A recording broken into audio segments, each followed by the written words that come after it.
আসসালামু আলাইকুম। Hello everyone, আমি মুসাম্মাদ তাসলিমা আক্তার আবার চলে এসেছি নতুন এক রেসিপি নিয়ে আপনাদের সাথে শেয়ার করার জন্য।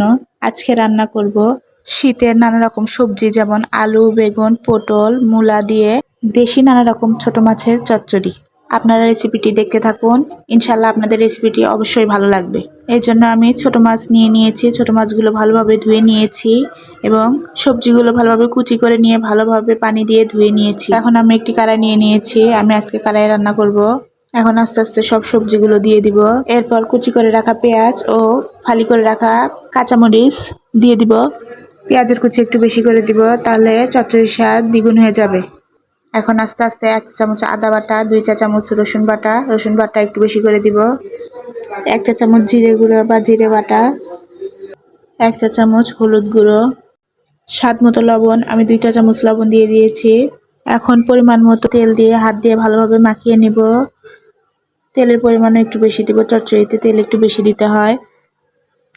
এখন ভালোভাবে হাত দিয়ে ভালোভাবে মেখে নিব সবকিছু একসাথে, যেন সব সবজি সব মশলার সাথে একবারে মিশে যায়। এখন মাছগুলো দিয়ে দিব। মাছগুলো দিয়ে দেওয়ার পর এখন আলতোভাবে মাখিয়ে নিব। এখন আর জোরে জোরে মাখানো যাবে না। এরপর উপরে ধনিয়ার পাতা কুচি দিয়ে আবারও আলতো হাতে একটু মাখিয়ে পরিমাণ মতো পানি দিয়ে দিব। আমার রেসিপিগুলো ভালো লাগলে অবশ্যই আপনারা আমাকে সাপোর্ট করবেন, আমার পেজে ফলো দিয়ে যাবেন। এই তো আমি পরিমাণ মতো পানি দিয়ে দিয়েছি। এখন চুলাতে বসিয়ে দেব। চুলার আগুন হাই স্পিডে রেখে এখন জাল করব। যখন বলক উঠে আসবে তখন নেকড়া দিয়ে কড়াইয়ের 2 পাশ ধরে সাবধানের সহিত ছাকিয়ে দিব।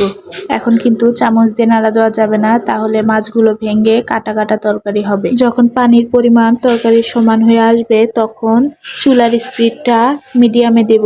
মিডিয়ামে দিয়ে কিছুক্ষণ রান্না করলেই দেখবেন নিচে একটু লেগে লেগে আসছে, চুলগুলো সব শুকিয়ে গিয়েছে। এখন আমাদের চচ্চড়ি প্রস্তুত হয়ে গিয়েছে পরিবেশনের জন্য। আমি একটি প্লেটে নামিয়ে নিয়েছি। দেখুন দেখতে কি লোভনীয় লাগছে, মাশাআল্লাহ, এটা অনেক সুস্বাদু হয়েছিল। আপনারা অবশ্যই বাসায় একবার হলেও ট্রাই করবেন। আজ এই পর্যন্তই, সবাই দোয়া করবেন, সুস্থ থাকবেন। আসসালামু আলাইকুম।